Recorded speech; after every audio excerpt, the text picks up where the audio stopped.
Adam itu bapak moyang kita. Dosanya satu, makan buah khuldi, dikeluarkan dari surga.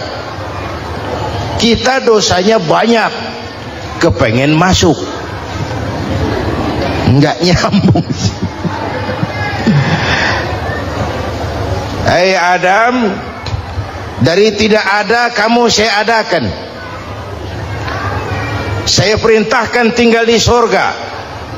Merasa sepi sendirian, saya ciptakan Siti Hawa supaya kamu tenang.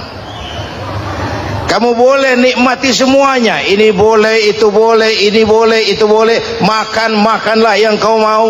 Minum, minumlah yang kau suka. Pakai, pakailah yang kau senang.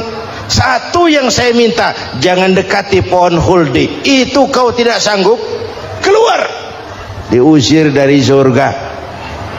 Sujud Nabi Adam, kata riwayat 40 tahun sujud, membaca Rabbana zalamna anfusana wa illam taghfir lana wa tarhamna lanakunanna minal. Itu namanya istighfarnya Nabi Adam.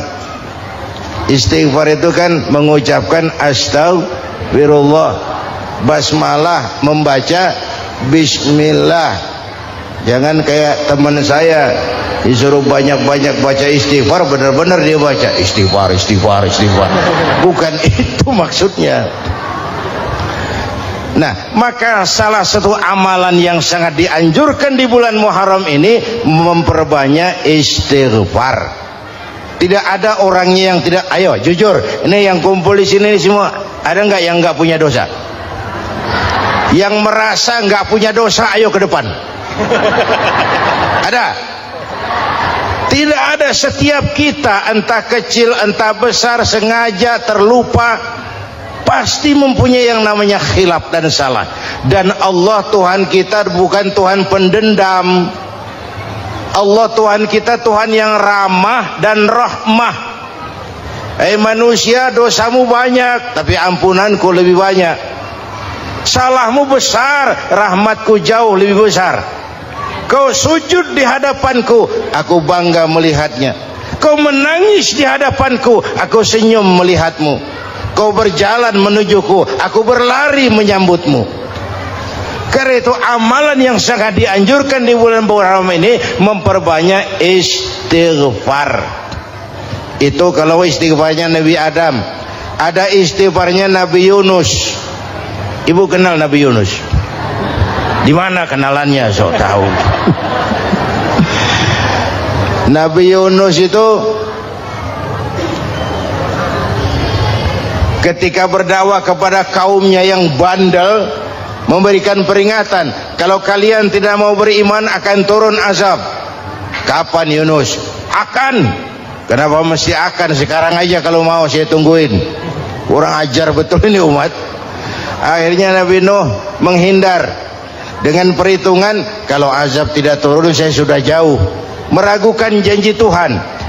Lalu naik kapal, dinaiki oleh Yunus, kapal mogok. Dicari siapa biang keroknya ini. Diundi, ternyata Yunus. Sampai 3 kali diundi. Dibuanglah Yunus ke dasar laut. Ditelan oleh ikan nun atas perintah Allah. Telan itu Yunus. Jangan pakai dikunyah, rusak urusan. Telan saja, simpan di perutmu. Dibawa oleh ikan nun ke dasar lautan. Itu yang oleh Quran dikatakan bertemulah 3 macam kegelapan. Zulumatun salas. Gelapnya tengah malam, gelapnya di dasar laut, gelapnya di dalam perut ikan. Itu namanya peteng. Mbahnya gelap. Di perut ikan itulah Nabi Nuh sadar akan kesalahannya, meragukan janji Allah, meragukan janji Allah. Ia sujud di dalam perut ikan itu, membaca la ilaha illa anta subhanaka inni kuntu. Itu istighfarnya Nabi Yunus. Dibacakan istighfar begitu, ikan sakit perut pak. Di dasar laut kemana mau cari apotik? Dia naik ke permukaan, memuntahkan isi perutnya. Nabi Yunus keluar dengan selamat. Itu pun terjadi pada hari ke-10 bulan Muharram. Istighfar intinya itu. Itu amalan utama bulan Muharram, memperbanyak istighfar. Allah selamatkan Nabi Nuh dari bahtera banjir yang luar biasa, 10 Muharram. Allah selamatkan Nabi Ibrahim dari pembakaran Raja Namrus, 10 Muharram. Setelah Nabi Ibrahim itu menghancurkan berhala-berhala, Abrahat pulang mau ibadah, lihat Tuhannya berantakan, marah besar. Siapa yang menghancurkan Tuhan-Tuhan kita ini? Ada yang lapor, kami lihat Ibrahim. Tangkap. Belum ada bukti, tangkap dulu yang penting, bukti belakangan. Tangkap. Wah, dikerahkanlah aparat, tangkap Nabi Ibrahim, disidang langsung oleh Abrahat, oleh Namrus maksud saya. Ibrahim, kau yang menghancurkan berhala-berhala kami ini, Tuhan-Tuhan kami. Siapa bilang? Ada yang lapor. Saya dengar enggak semua berhala itu hancur, ada yang paling besar. Angkat tangan, saya lihat ada kampak di tangannya. Barangkali yang besar itu iseng tuh, yang kecil-kecil dikampakin. Tanya aja sama dia, kamu gila? Kenapa? Masa kami disuruh nanya berhala? Nggak bisa jawab. Nggak bisa jawab lah, kenapa disembah? Lebih gila mana sih? Tahu nggak bisa jawab kenapa disembah? Kurang ajar kamu Ibrahim. Bakar, dibakar. Ketika Ibrahim dilempar ke kobaran api yang menggunung, Allah perintah api, ya naru kuni bardan wa salaman ala Ibrahim. Hai api, dinginlah sampean. Api Madura waktu itu, Pak. Hai api, dinginlah sampean, selamatkan Ibrahim. Api tunduk kepada perintah Allah, Ibrahim masuk ke kobaran api, selembar rambut pun tidak terbakar. Kenapa? Apinya tunduk kepada perintah Allah. Kenapa? Karena Ibrahim orang yang takut kepada Allah. Api tunduk kepada perintah Allah. Kalau kita baca ayat itu, masuk ke api, mateng. Sudah hadirin yang saya muliakan, oleh karena itu selamatnya Ibrahim dari pembakaran Raja Namrud itu pun pada 10 Muharram, Yaum Asyura, hari ke-10 dari bulan Muharram. Media. Bapak Ibu hadirin hadirat yang saya cintai, sebagian kecil tentang Nabi Adam, Nabi Ibrahim dan Nabi Yunus, tapi saya belum menceritakan tentang Nabi Nuh tadi. Mengulang kaji, Nabi Nuh salah seorang rasul yang masuk ulul azmi 5 besar, karena memang perjuangannya menggambarkan satu usaha yang ulet dan luar biasa. Beliau diberi umur 950 tahun, lalu berdakwah selama 900 tahun, sore, pagi, siang, malam, dapat pengikut tidak lebih 80 orang, rata-rata 10 tahun satu. Kalau saya minta berhenti aja jadi nabi, Pak. Ustadz mana masih mau buka pesantren, 10 tahun buka pesantren, yang nyantri cuma 1. Pedagang mana yang masih mau dagang, 10 tahun dagang yang beli 1. Pimpinan partai mana yang masih mau kampanye, 10 tahun buka partai, yang nyoblos 1. Bangkrut. Umatnya bandel, kurang ajar, durjana, bajingan, tengik. Umatnya Nabi Nuh ini kalau diceramahi, telinganya ditutup dengan tangannya. Nabi Nuh akhirnya rekes, Tuhan, siang malam saya berdakwah kepada umat ini, tiap kali saya sampaikan dakwahmu, mereka tutup telinganya dengan tangannya, alergi dengar ceramah. Apa itu ceramah? Non profit. Saudara-saudara, jadi mau kamu gimana, Nuh? Sudah Tuhan, habiskan saja orang kafir. Nanti kalau punya anak, anaknya pun kafir lagi. Lebih baik bapak moyangnya sikat habis. Biasanya kalau bapak kalong, anak kampret. Bapak nyolong, anak nyopet. fotokopi gimana aslinya, habiskan saja. Itu mau kamu Nuh? Iya. Oke, nanti aku turunkan banjir Nuh, buat kapal. Dengan apa saya harus buat kapal Nuh? Ya dengan kayu, kata Tuhan. Kayunya dari mana Tuhan? Ya dari pohon Nuh. Pohonnya belum ada Tuhan. Ya tanam dulu Nuh. Bikin kapal kayunya nanam pohon. Apa artinya? Perjuangan perlu kesabaran. Sukses itu ada prosesnya. Nggak bisa simsalabim abracadabra lalu kita mau sukses. Semua ada prosesnya. Walaupun kenyataannya begitu. Sukses banyak bapaknya, gagal itu yatim. Kalau kita sukses banyak yang ngakuin. Yang baru ketemu pakai manggil encing. Ketemu baru, tapi sukses banyak bapaknya. Gagal yatim, nggak ada yang mau ngakuin kalau kita gagal itu. Udah bikin kapal dengan kayu di tengah kampung, bikin kapal ini. Bayangkan di tengah kampung bikin kapal. Orang kafir makin menjadi-jadi. Lihat Nuh, kenapa? Makin sarap. Bikin kapal di tengah kampung mau belayar kemana? Tuh lihat, kalau orang nggak tahu tujuan, mountain setengah jalan. Proses yang dinilai bukan finalnya. Ya kayak gitu kesimpulannya. Saya enaknya sendiri. Bikin kapal. Kapal mendekati selesai. Ini orang kafir rame-rame datang ke kapal Nuh. Mau apa? Buang najis. Sakit perut berangkat ke kapal Nabi Nuh. Nongkrong, dapat 2-3 tumpuk, pulang. Penuh lantai kapal dengan najis manusia. Inilah perjuangan. Bukan jalan raya lurus bertabur bunga di kanan kirinya.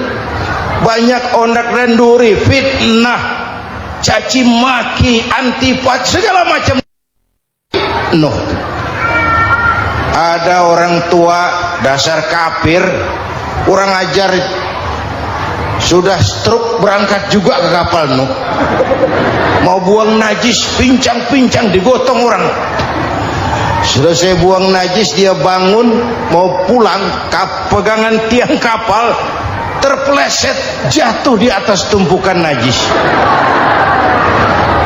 Terjadi keajaiban, yang stroke-nya sembuh, lumpuhnya hilang, berangkat digotong-gotong pulang, jalan gagah sekali. Tapi orang kampungnya heran, ente sudah sembuh? Sudah. Berobat di mana? Kok begitu paten? Di kapal Nuh. Masih banyak.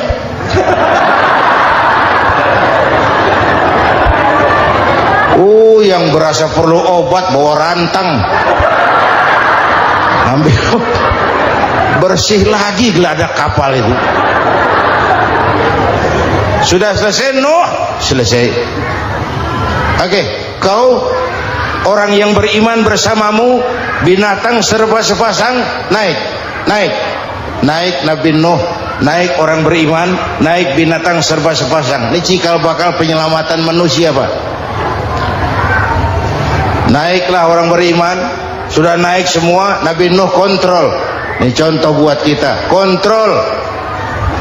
Sudah naik semua teman-teman, sudah. Pemimpin yang baik bukan cuma terima laporan di belakang meja.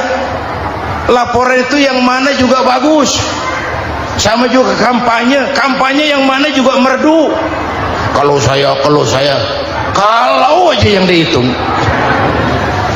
Pernah ada calon bupati kampanye janji, kalau saya berhasil kita akan banyak bangun jembatan di daerah kita.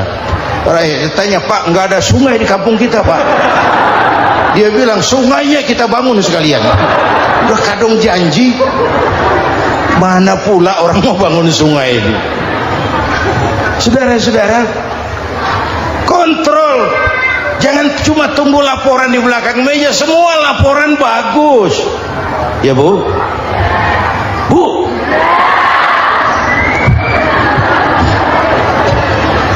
Nabi Nuh kontrol. Sudah naik semua? Sudah Nuh. Pulan bin Pulan naik Nuh. Paimin bin Tukijo, naik, kami lihat naik. Ada orang Jawa juga Kiai. Ada.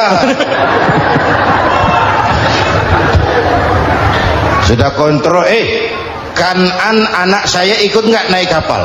Kami tidak lihat itu no. Kanan, ini potret. Bapaknya aktif ke masjid, ibunya rajin ke majelis taklim, anaknya keleleran kemana-mana. Bukan di sini, di Prancis. Udah di sini insya Allah sama.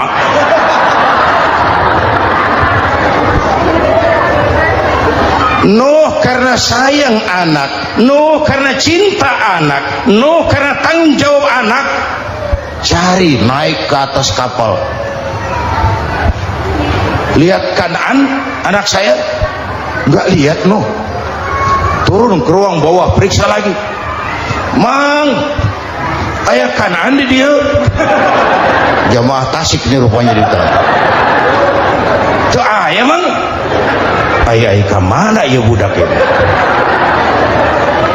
Turun ke bawah, tanya lagi, ono Kanan toh? Ora nano ora ketok.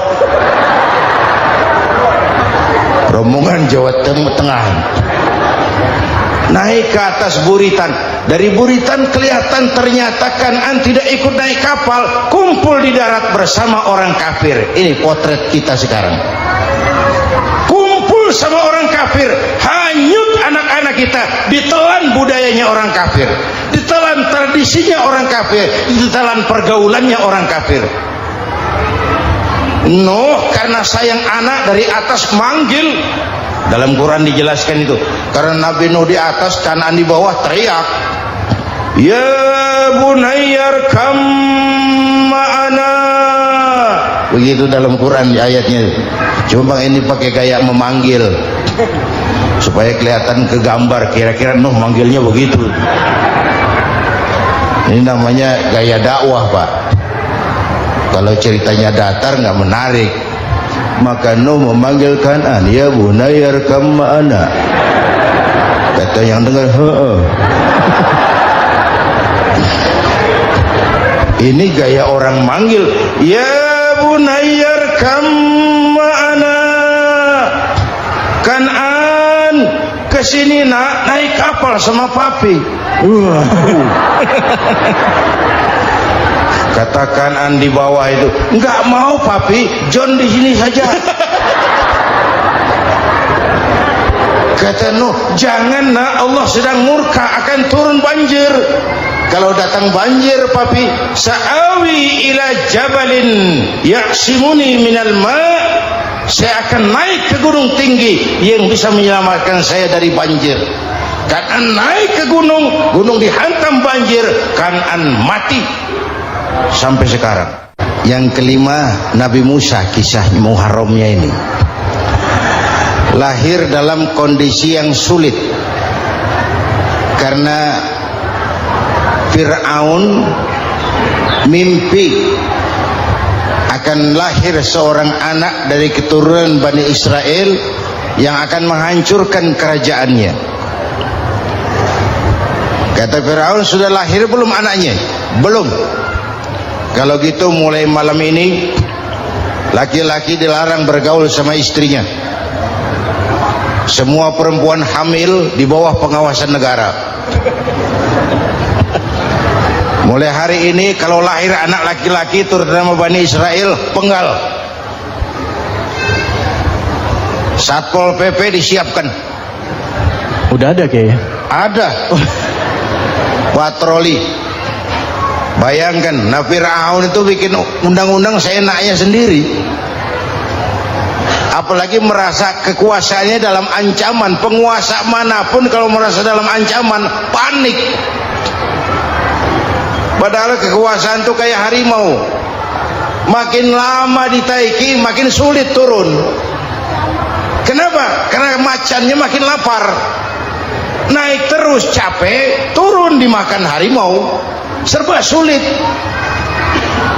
Saudara-saudara, kalau kita mau belajar dari Pak Harto, saya melihat kekurangan Pak Harto cuma satu, terlambat berhenti.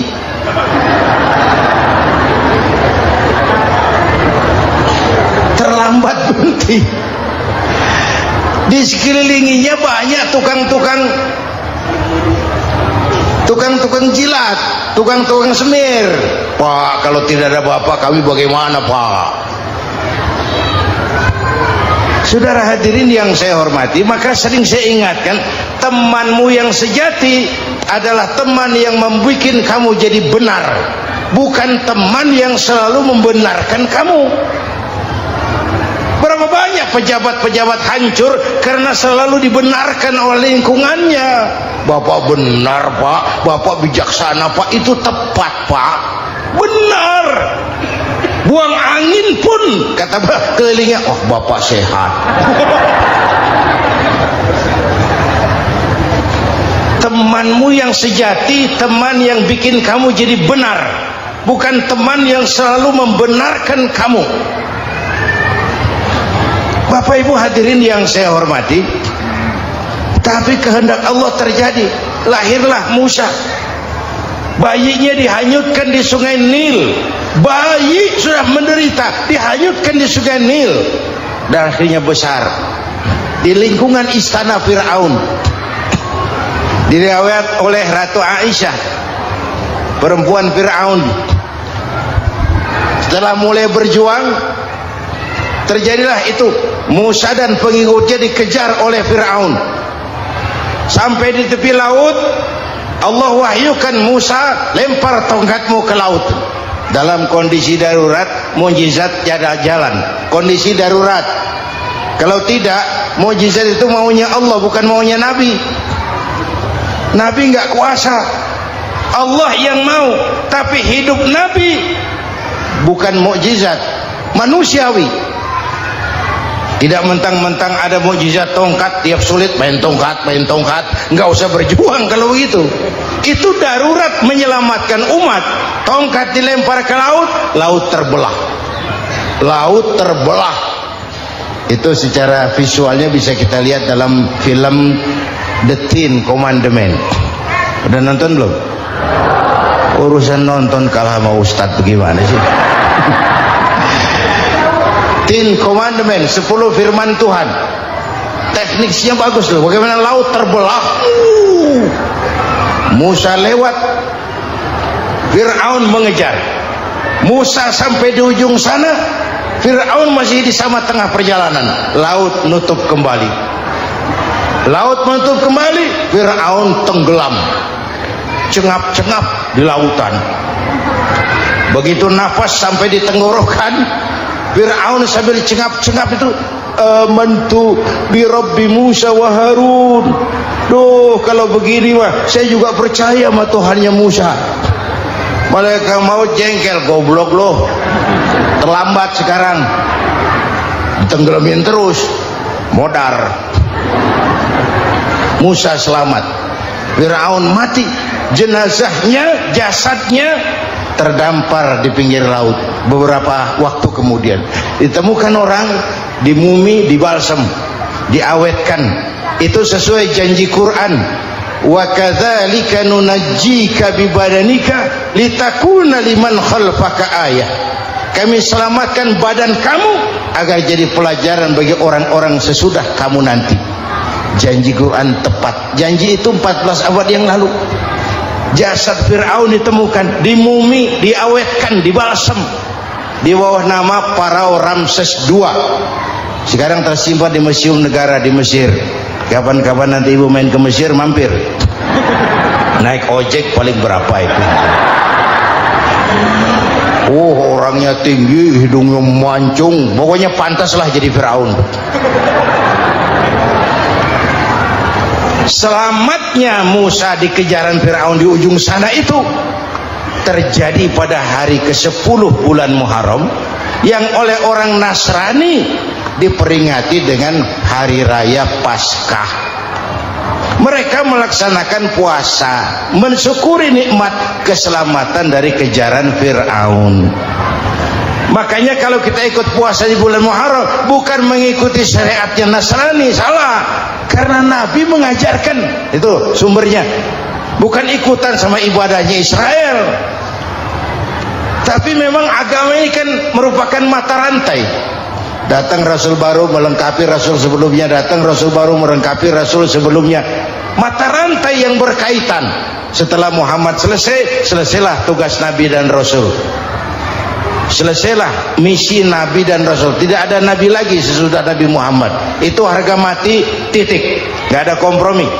Siapapun sekarang ini ngata datang ngaku jadi Nabi, wajib tidak percaya. Wajib tidak percaya. Tapi kaitannya memang kita bilang Nasrani, orang bahasa Arab, bahasa Ibraninya Nazaret, Nasiroh, Nazaret. Itu beda dialek. Kita Daud, dia David.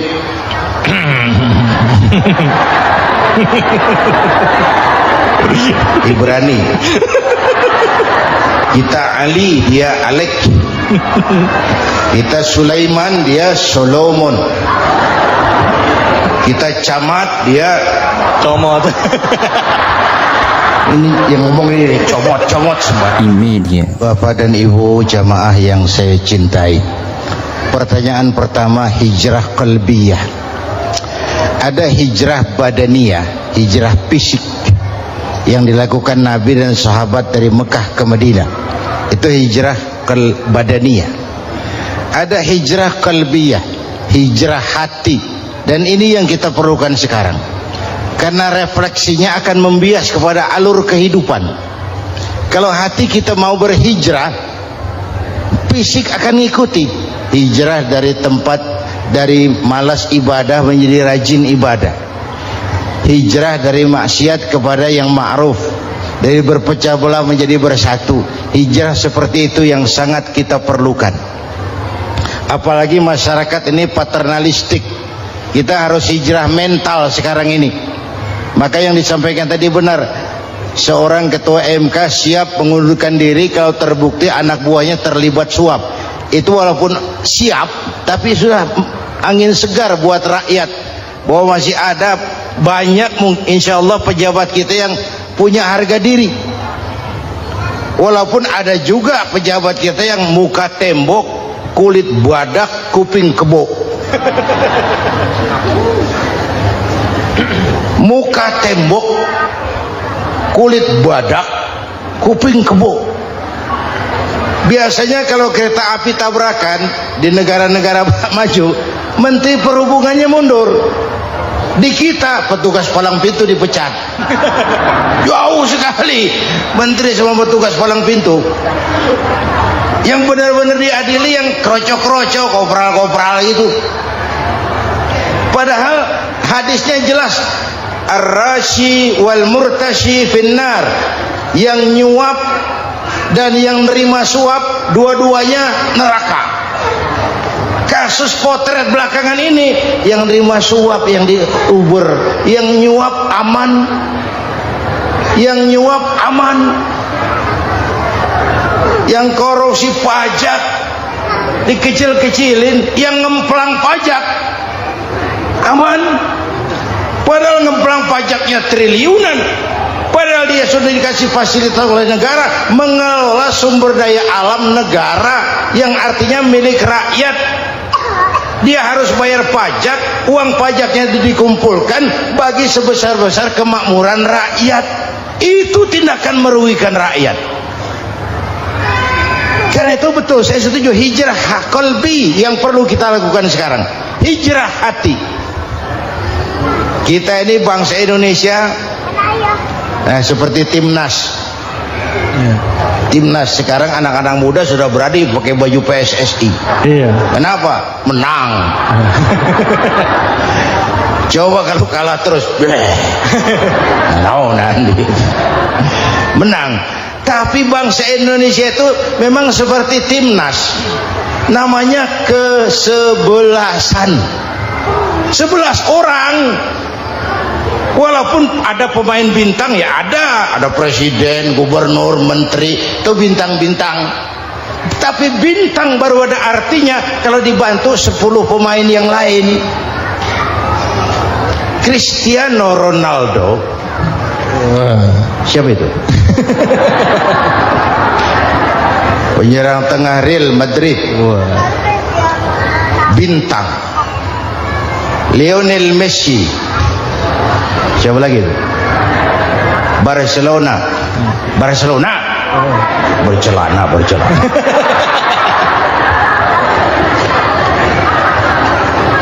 Michael Rooney, bintang Manchester United. Ronaldo baru bintang, Messi baru bintang kalau ada 10 pemain yang lain. Bagaimanapun hebatnya Cristiano Ronaldo, kalau sendirian lawan satu kesebelasan, babak belur. Itulah kita, bangsa Indonesia. Kita satu kesebelasan, harus saling memperkuat. Ada bangsa kita ini yang jadi jaksa, ada yang jadi hakim, ada yang jadi polisi. Itu posisi penyerang tengah, kiri luar, kanan dalam, back, striker, kiper, posisi. Tapi sadar kita satu kesebelasan, Bung. Jangan bikin gol ke gawang sendiri. Kalau punya bola bagus, operan dong sama temannya. Yang bisa menciptakan gol, operan. Ada yang jadi pengusaha besar, bagus boleh. Punya untung besar, operan. Kasih masjid, kasih pesantren, operan. Ini kesebelasan kita kalau punya bola, pelitnya setengah mati, Pak. Nggak mau ngoper. Bawa sendiri, mending bikin gol. Enggak. Kita ini satu kesebelasan. Satu sama lain harus saling memperkuat. Bahwa ada penyerang tengah, itu si posisi. Tapi kalau memang peluang memungkinkan, ayo dong operan. Saya iri sama kesebelasan Nasrani di Indonesia. Mereka kalau punya bola, operannya cakep. Gereja cepat selesai, rumah sakit Kristen cepat selesai. Kenapa? Operannya bagus. Kita ini kalau punya bola bawa sendiri, nggak mau ngoper, maka masjid nggak selesai-selesai, madrasah banyak yang bocor, rumah sakit Islam kalah bersaing. Kenapa? Operannya berat. Ayo menyadari kita ini timnas, satu kesebelasan. Jangan menjegal kawan seiring, kawan sendiri dijegal. Sudah musuh terlalu kuat, gawang sendiri dijebol. Akhirnya terbalik kita ini. Ujian terberat telah diberikan Allah kepada para anbiya, kemudian para aulia, kemudian para ulama. Summal amsal fal amsal, ke bawah dan ke bawah. Diuji setiap orang menurut kekuatannya berpegang kepada agama. Kalau kadang anak Melayu bilang, kalau takut dengan ombak, jangan berumah di tepi pantai. Kalau takut diterjang ombak, jangan berumah di tepi pantai. Kata ibu tadi, mau jadi pohon tinggi harus berani ketiup angin. Makin tinggi pohonnya, makin keras anginnya. Takut angin, jangan jadi pohon tinggi, jadilah rumput. Nggak ditiup angin, tapi diinjak kebo. Apa yang nggak ada resikonya? Apa yang nggak ada resikonya? Semua nabi ada yang dihantam kekuasaan yang arogansi. Ibrahim berhadapan dengan Namrud. Musa berhadapan dengan Fir'aun. Ada yang diuji dengan berhadapan umat yang sangat kurang ajar. Ada yang diuji dengan gosip yang dahsyat. Nabi Yusuf digosipi sama Zulaikha itu. Nabi Yusuf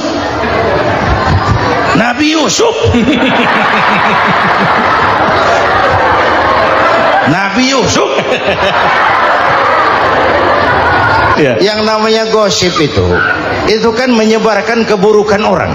Kalau benar saja hukumnya ghibah. Kalau salah hukumnya fitnah. Fitnah lebih bahaya dari pembunuhan. Benarnya ghibah, salahnya fitnah. Saudara hadirin yang saya hormati, jadi resiko itu biasa. Tidak ada yang tanpa resiko. Kalau takut ombak, jangan berumah di tepi pantai. Tinggal bagaimana kita menyikapinya. Kalau kita dewasa, ini bagian ibadah saya kurang. Mungkin karena dia omongin orang, tambah pahala saya. Mungkin karena dia omongin orang, tambah pahala saya. Maka saya ngadapi gosip sepatah pun saya nggak ngomong. Saya cicing, wae cicing. Saya percaya masyarakat tuh punya filter. Amin. Saya percaya Tuhan tuh nggak tidur. Kemudian melahirkan kita ke alam dunia ini, secara biologis bahan kita sama, dan tidak itu yang menentukan ketinggian